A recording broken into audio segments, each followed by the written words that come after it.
একটা সময় মন বলে কি সবকিছু ছেড়ে দিয়ে বসে থাকি, তারপরে আবার চিন্তা করি জীবন তো চলবে জীবনের গতিতে, জীবন তো থেমে থাকবে না। তাই জীবনের সাথে নিজের মনকে মানিয়ে নেওয়ার চেষ্টা করি, আর তো কিছু করার নেই।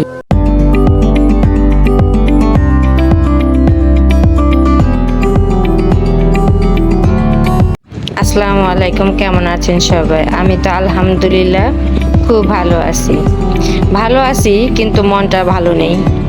কি কারণে মনটা ভালো নেই সেটা বলছি। বড় ভিডিওগুলো ছাড়ি, ভিউজ হয় না সেরকম, একটা হয় তো আরেকটা হয় না।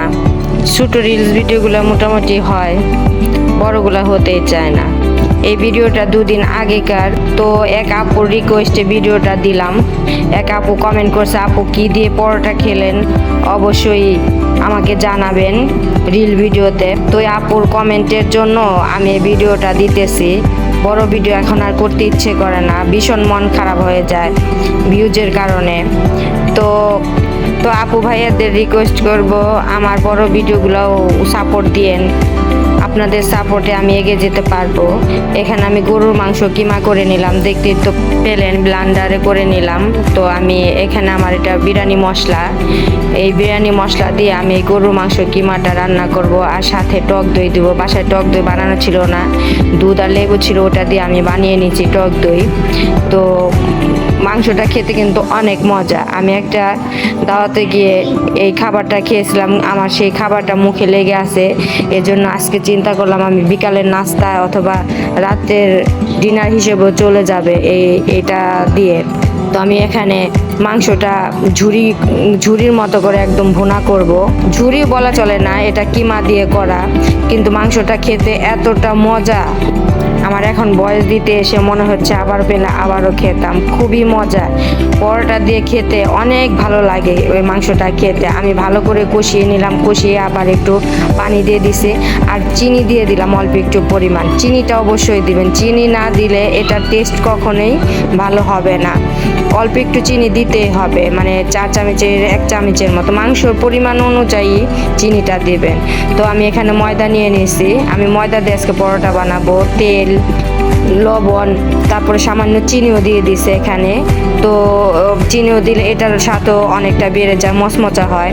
তো আমার মাংসটা অনেকটা হয়ে আসছে দেখেন। তো আমি একদম ভাজা করব।